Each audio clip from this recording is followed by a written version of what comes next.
To so laži. Mislim, da so stvari, ki se govorijo, zlobne, so žaljive, so kontraproduktivne za zapuščino Charlieja Kirka. Zato, kdo je bil kot človek in zato, zakaj se zavzema. In obsojam vsakogar, ki tukaj širi laži, ko imamo nedvoumne dokaze, ki so prišli na dan na sodišču na predhodni obravnavi. Razkrili bomo pravega morilca Charlieja Kirka. Čas je. Mesecem smo delali na podrobljeni in podrobni preiskavi. Ni tisti, na katerega danes mislite. Pogovarjali se bomo o tem, kdo je bil v resnici v ozadju atentata na Charlieja Kirka, Candace Owens. To je oddaja Bena Shapira. Internet se obrača proti Candace Owens. In jaz osebno uživam v vsaki sekundi tega, ker vemo, da je ta podla podcasterka naredila vse, kar je v njeni moči, da smrt Charlieja Kirka ne bi bila le priložnost za zaslužek, ampak tudi za uničenje njegove družine. In nasplošno ustvarja čim več kaosa z očitnim laganjem. In če spremljate ta kanal že od začetka, potem veste, da smo to zgodbo zelo podrobno spremljali. In bili smo eni prvi, ki smo javno povedali, kakšna je v resnici Candica. A ljudje tega niso storili, potrebovali so čas, niso bili prepričani in bali so se, da bo Candica s svojimi psihopatskimi privrženci napadla vsakogar, ki bi ji nasprotoval. Zato niso veliko govorili, ampak zdaj je tega konec. Ljudje imajo tega dovolj, še posebej zdaj, ko poteka predobravnavni postopek v zadevi Tylera Robinsona in ko ona šivi te popolne neumnosti ter uničuje Eriko Kirk, kar je bilo res boleče gledati. Imamo ljudi, kot je Ben Shapiro, ki je ustvaril verjetno enega najboljših monologov vseh časov, v katerem je popolnoma raztrgal Candace Owens. Imamo Brandona Tatuma, ki je eden njenih najbližjih prijateljev, pa je stopil naprej in rekel: ja, fantje, mislim, da tega ne morem več podpirati. Imaš dokaze in dokaze od Charlieja, da ni poskušal se ukvarjati s Candace in da v resnici ni bil njen prijatelj. In imaš ljudi, ki poznajo Candico iz preteklosti, ki prihajajo na dan z zgodbami o njej, ki te bodo šokirale. Mislim, ljudje, dobrodošli v današnji epizodi Pushback. Ta epizoda je res velika, je ogromna, ker smo čakali, da se bo zgodilo, da bo internet končno obupal pri poskusu podpiranja te manične lažnivke, ki ni naredila nič drugega, kot povzročala uničenje v zadnjem letu. Torej, dobrodošli v Pushback, sem Meira K., vaša voditeljica. Ne pozabite se naročiti in to je Brandon Tatum. Še enkrat, opomnik za tiste, ki ne veste, on je dober prijatelj Candace. Poslušajmo, kaj ima povedati v oddaji Piersa Morgana. In še enkrat, postavil bi vam isto vprašanje. Bi obsodili Candace Owens zaradi tega, kar počne? Ja, mislim, da je to lahko obsoditi. Obsojam vse, kar Candace govori, če je narobe. Veš, poznam jo osebno in midva naj bi kmalu imela pogovor o tem, kaj se dogaja, ker mislim, da bi bilo zanjo koristno, da se izobrazi o tem, kaj je resnica, kako te postopki potekajo, kako potekajo preiskave, kako delujejo dokazi DNK. In kot nekdo, ki jo osebno pozna, mislim, da je neprecenljivo, da jaz in drugi, ki jo poznajo, z njo opravimo pogovor. Veš, mislim, da ni koristno vsak dan upiti njeno ime na družbenih omrežjih. Erika tega ne počne, Turning Point tega ne počne, Charlie tega nikoli ni počel, čeprav se ni strinjal z mnogimi stvarmi, ki jih je rekla Candy. Mislim, da je pomembno, da 100% napademo to, kar je bilo rečeno. To so laži. Mislim, da so stvari, ki so bile izrečene, zlobne, so boleče. So kontraproduktivne za zapuščino Charlieja Kirka, za to, kdo je bil kot človek in za to, za kar se zavzema. In obsojam vsakogar, ki tukaj širi laži, ko imamo nedvoumne dokaze, ki so bili predstavljeni na sodišču na predhodni obravnavi.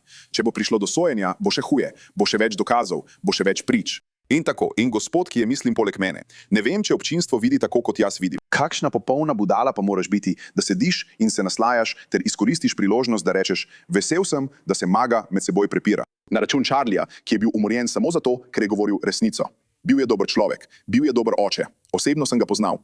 In sramota je, da ne moremo sedeti tukaj in preprosto obsoditi sovraštva. Moramo iti in kazati s prstom, da je to maga, da to ni maga. To je neumnost. To je dobra točka. To je dobra točka Brandona Tatuma. Nekaj, kar je Candica uspela narediti, je, da je vse skupaj spremenila v notranji prepir, namesto da bi se spomnili, kaj si je Charlie najbolj želel: združiti ljudi. Zdaj, ko govorimo o Charlieju in o Candici, je ena velika, ogromna, ključna točka, ki jo Candica poudarja že od samega začetka, ta, da je bila ona prava, resnična prijateljica Charlieja. Zavedajte se, da ni bila povabljena na poroko Charlieja in Erike, kar je čudno. In ni bila povabljena na veliko slovesnost, ki so jo imeli potem, ko je bil Charlie ubit, da bi ga počastili. Nič od tega ni res. Pravzaprav ni bila prijateljica. In zdi se, da je njihovo prijateljstvo že leta počasi ugašalo. Ampak ona objavlja: ne, res sva bili pravi prijateljici. Jaz sem prava zagovornica Charlieja. In zdaj se je oglasil še Andrej Kolvet. To je tip objav, ki jih objavlja. Še en boj, Charlie. Boril se bom. Ne bojim se teh demonov. Zmagali bomo. Ampak zdaj Andrej Kuvet, ki je vpleten v Turning Point USA, govori stvari kot so. Candice, ti in Charlie nista bila prijatelja. On te je vodil. Ohranil je stvari lahkotne in vljudne, da se ne bi obrnila proti organizaciji. Pokaži mi dokaze o resničnem prijateljstvu v zadnjih 12 mesecih njegovega življenja in zadnjih 18 mesecev. Seveda tega ne more narediti, ampak Andrej se ne zadržuje in dejansko pokaže dokaze. In tukaj jih imate, moji prijatelji, v vsej svoji veličini. Ben Shapiro je potrjen. Ja, dobro opravljeno. Ali želimo zdaj prikazati grafiko ali jo dodati kasneje? Počakaj, moram razjasniti dinamiko s Candice. Kar pomeni, da Charlie tukaj priznava, da mora ugotoviti, kako se spoprijeti s celotno zadevo s Candice Owens, ker je zdaj očitno precej jasno. Zelo resno je, če se zameriš Candice, ker je jezna in bo šla za tabo, ter si izmislila nore laži. In vsak, ki je verjetno prekrižal pot v teh letih, je to izkusil. Ljudje se bojijo odzvati Candice, ker so razumeli, kakšno škodo povzroča tistim, ki si drznejo karkoli reči proti njej. In mislim, da je to precej jasno. Zdaj bi lahko govorili v nedogled, ne, to ni res. In Charlie je res bila njena prijateljica. Ampak mislim, da če vidite, kaj Candice počne zdaj in imate vsaj malo zdrave pameti, lahko razumete, da je morda, samo morda, res potrebovala, da jo je Charlie usmerjala. In dejstvo, da verjame, da ni bil močno proti njej, je zato, ker ni želel, da bi nad njim in njegovo organizacijo sprožila ta učinek Candice. In mislim, da to sporočilo to dokazuje precej jasno. Mislim, moram razčistiti dinamiko s Candice. Katero dinamiko? Vsi točno vemo, katero dinamiko. Ampak kot je rekel Brandon, poanta tukaj ni samo govoriti o notranjih prepirih. Pravzaprav gre za to, da ovržemo nekatere stvari, ki se dogajajo in da povemo, da je ta ženska nora. In Ben Shapiro je, če smem reči, opravil odlično delo pri razkrivanju različnih stvari, ki jih je Candice govorila in kako zelo so to laži. Zdaj vam vsem priporočam, da si dejansko ogledate celotno epizodo, ker je mojstrovina in ne bomo pregledovali celotne ure posnetka. Ampak želim izpostaviti kratek odlomek. Torej, to je video, ki je bil objavljen. Danes je zelo pomembna oddaja. Danes bomo razkrili pravega morilca Charlieja Kirka. Čas je. Mesecem smo delali na podrobljeni in podrobni preiskavi. Danes ni tisti, na katerega mislite. Pogovarjali se bomo o tem, kdo je bil v resnici za tempakom na Charlieja Kirka, Candice Owens. To je oddaja Bena Shapira. V redu, torej je očitno šala. Norčujejo se iz tega, kaj ne? Nismo želeli govoriti o tem. Nismo. Ampak smo raziskovali. Preiskovali smo. Vlekli smo za vsako nit. Sledili vsaki sledi preiskave, da bi prišli do dna, kaj se je v resnici zgodilo. Kaj se je res zgodilo. Kaj se je zares zgodilo. Mimogrede, če ne sledite, tako Candice govori. In če imate srečo, da vam ni treba gledati Candice v zadnjem času, dobro za vas.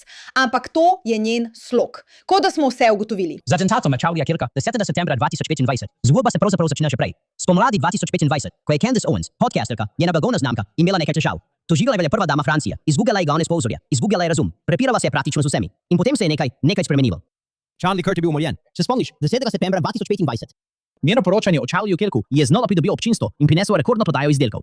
Tako je rekla ona. Ne jaz, tako je rekla ona. In jo spremenilo v glavno osebo največje zgodbe v Ameriki. Mislim, tukaj je bila maja letos. Na dobi poti smo, da bo to največji dan v zgodovini prodaje naših izdelkov na spletni strani. Radi vas imamo, ker dejansko kupujete izdelke samo zato, da kljubujete tistim, ki so pozivali k bojkotu.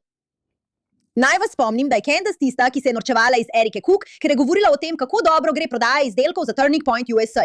Zdaj, en video Erike Cook je postal res viralen za tiste, ki je ne spremljate. In seveda o tem res ni treba govoriti, ampak vseeno govorimo. Video je postal viralen nekaj dni po smrti Charlieja Kirka, kjer je Erika Cook delala ta prenos v živo s Turning Point USA. In rekla je, da imamo najbolj uspešno prodajo izdelkov. Ljudje pa so se spraševali, kako lahko govori o izdelkih takoj po smrti. In ko dejansko pomisliš, ugotoviš, da izdelki za Eriko pomenijo nekaj veliko več. Pomenijo gibanje, ki ga je predstavljal Turning Point USA, torej vračanje krščanstva med ameriško mladino. In zato, ko vedno več ljudi to praznuje, kupuje izdelke, jih ponosno nosi, je to nekaj, za kar je Erika verjela, da bi Charlie podprl. Zato je logično, da je tam in pravi, wow, nikoli ni šlo za denar, ne gre za denar, Erika Kirk bo v redu. Za njo bodo do konca življenja skrbeli bogati ljudje, če Charlie že ni zaslužil dovolj denarja. Nikoli ni šlo za denar, šlo je za to, da je dejansko praznovala poslanstvo, za katerim je stal Charlie. Ampak seveda, Candice za to ni mar. Candice, ki je ponosna na svoje izdelke, nima nobene zveze z njenim poslanstvom. Gre dobesedno za preverjanje. In moraš slediti, kako je denar strukturiran. Moraš mu slediti. Moraš slediti. Samo sledi mu. Prav, prihodki iz tega poročanja ne gredo k posamezniku. Tečejo skozi mrežo korporativnih subjektov, kot je Candice Owens LLC. V redu, ne bomo šli v podrobnosti, o katerih govori. Poročila se je. Že veste, kako čudna je Candice in čez trenutek bomo govorili o tem, kako nenavaden je njen zakon. Ampak želim, da poslušate to zgodbo, ki jo nekdo pripoveduje o Candice iz preteklosti. In poglejmo si to malo hitreje kot običajno. Rekel sem si, samo želim, da ve, če karkoli potrebuje, sem šel skozi to. Je grdo, z veseljem pomagam ali karkoli. In to sem naredil tudi s Candice. In bilo je v redu. Imela sva lep pogovor. In potem približno 6 tednov kasneje sem preprosto začutil potrebo, da jo pokličem in preverim, kako je. Rekel si nekaj, kar se mi zdi resnično. Če si preživel kaj časa s Candice, veš, da je izjemna. Mislim, karizmatična je artikulirana, je inteligentna, je lepa. Mislim, ima vse, je popoln paket kot voditeljica. In zato sem vedel, da bo res slavna. Poklical sem jo in rekel, hej, kako gre? In bila je iskrena in je rekla, veš, ni najbolje. In sem vprašal, kaj se dogaja. In povedala mi je, težko se prebijam. In rekel sem, no, to je nekako preizkusno vprašanje za tiste, ki prihajajo na sceno. Kaj bi se zgodilo, če bi se ti jutri pokvaril avto? In Candice mi je rekla, bila bi v težavah. Ne bi zmogla. Ne bi si mogla privoščiti popravila avta. Rekla je, pravzaprav imam zdaj prazno pneumatiko, je ne morem popraviti. Dobesedno, tukaj je ona, postaja slavna, potuje naokoli in govori za TPUSA, praktično ne zasluži nič denarja. Ne more si popraviti pneumatike na avtu. In sem ji ponudil pomoč pri tem, začel sem ji plačevati. To je zgodba, ki je še nikoli nisem povedal javno. In sem rekel, kaj potrebuješ za preživetje? In je rekla, dobivam $1600 na mesec. Moja najemnina je največja od tega. Spremljam svoj YouTube zaradi monetizacije. Koliko potrebuješ? In je rekla, potrebujem približno $1000 na mesec za preživetje. In sem rekel, v redu, plačal ti bom 2000. In je vprašala, zakaj? In sem rekel, samo delaj to, kar že delaš, ker je bila izjemna. In preprosto, veš, si to lahko privoščimo iz naše neprofitne organizacije. Dal sem jo v proračun. Mimogrede, več ljudi bi moralo to početi. Če najdete ljudi, ki opravljajo dobro delo, jih poskusite finančno podpreti, ker nimate pojma, koliko truda in dela je vloženega v to, da ljudje poskušajo delati dobro na spletu in kako malo finančne podpore je pogosto v ozadju. Bili bi presenečeni. Začel sem ji plačevati. In ona je na neki točki rekla, ali želiš, da podpiram pomoč na konvenciji? Rekel sem, če želiš, ampak to ni razlog, zakaj to počnem. To počnem, ker si talentirana, pomembna, mislim, da boš postala slavna in naredila res velike stvari. Samo pomagati želim. Tako sem ji plačal.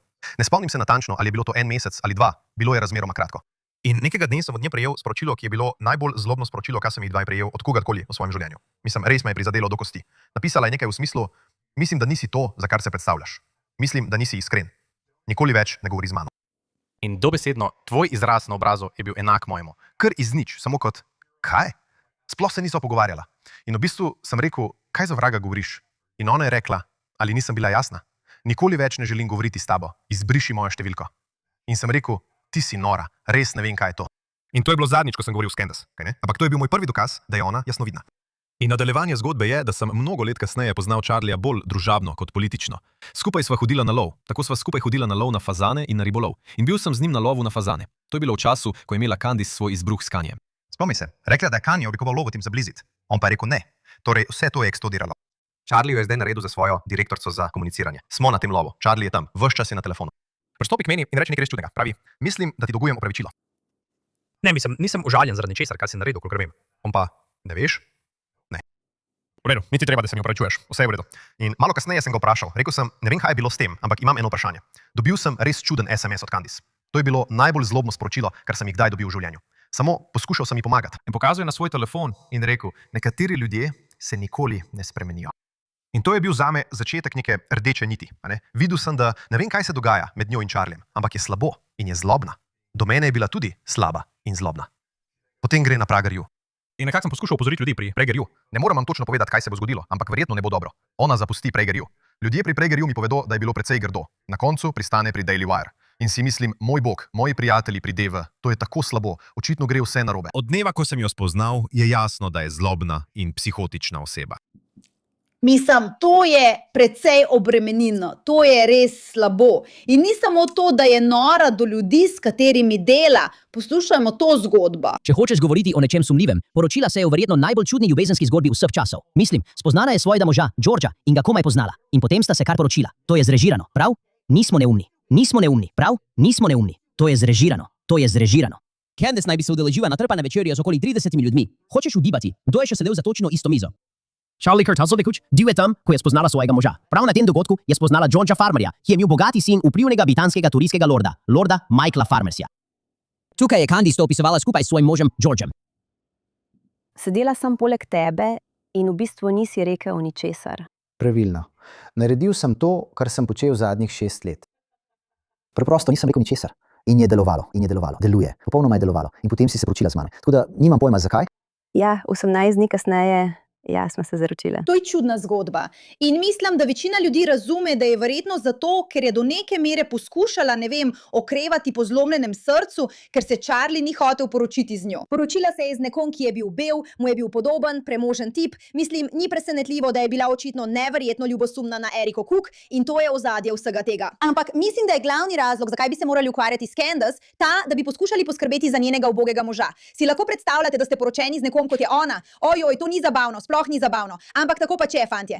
Ko sem rekla, imate Bena, imate Brandona, imate oddajo Jeremija Boringa, imate Andreja Kovala, dogaja se. Dokazi se samo naberajo, naberajo in naberajo. Ampak dokazov sploh ne potrebujete. Potrebujete samo oči, da vidite, kaj je ta ženska naredila, v kaj se je spremenila in kakšne nevarnosti to prinaša. Kakorkoli, dobrodošli v oddajo Pushback. Hvala, ker ste tukaj. In hvala, da ste si vzeli čas za to zadevo.